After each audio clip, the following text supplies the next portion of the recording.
mianatra eo tongotrao.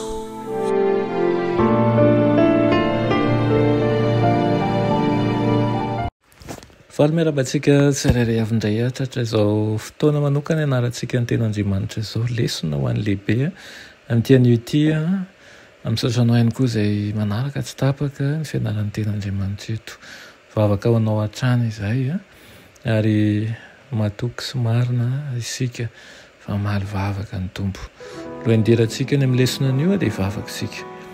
Ry Andriamanitra rahainay amin'ny lalan'i Jesosy Kristy ianao misotranao izay fa mbola menao anjara manokana amin'ny fianarana ny teninao.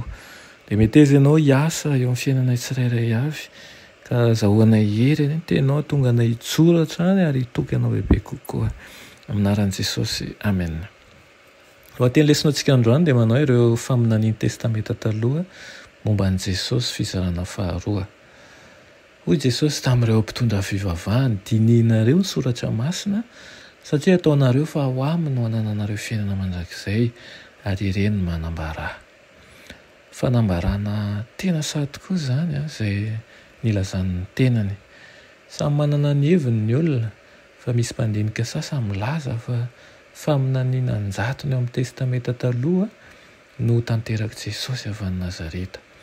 Na firy izany dia mampitolagaga ny mety isian'ny olona anankiray mahatanteraka na dia vitsy monja amin'ireo fotsiny azy, mainka moa fa izy rehetra. Mampiasa saran'ohatra toy izao ny olona sasany hoe alaivo sara an-tsaina hoe fenoana vola madinika miavosatra eo amin'ny atsasametatra eo amin'ny faritra iray mitovy velarana amin'ny Texas ohatra. Ka ny anankiray amin'ireo vola madinika ireo lokoina mavokely dia afangaro izy rehetra.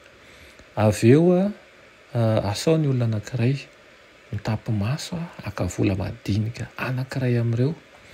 Raha tsy afaka misafidy vola madinika fa tsy indray mandeha izy firy isan-jato ny tahany mety ny azahoana an'ilay mavokely.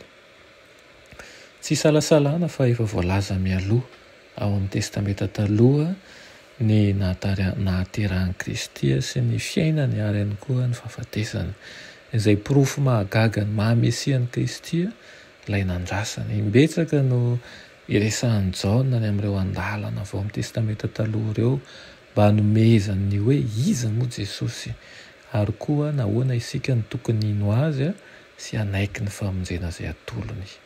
Asaiko ianao andalina maka ny ten'Andriamanitra ny Jaona toko 12 sy ny 17 amin'ireo andalan-teny ao amin'ireo atoko ireo ao amin'ny filazantsara ny Jaona dia ahitantsika ny mahakasika an'i Jesosy izay nahatanteraka ny faminaniana ny momba ny Mesia. Iriko anie mba ahatonga anao ahatoky sy ino tokoa fa i Jesosy ilay nisolo antsika, ilay maty nisolo antsika teo amin'ny hazo fijaliana dia izy tokoa ilay Mesia. Amen. Toa malala ao misaotra anao izay ny amin'izany lesona nomenao anay anio izany.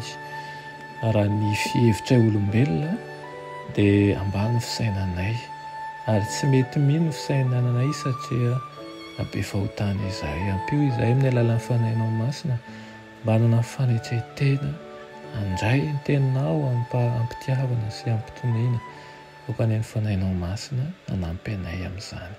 Aminaran'i Jesosy. Amen.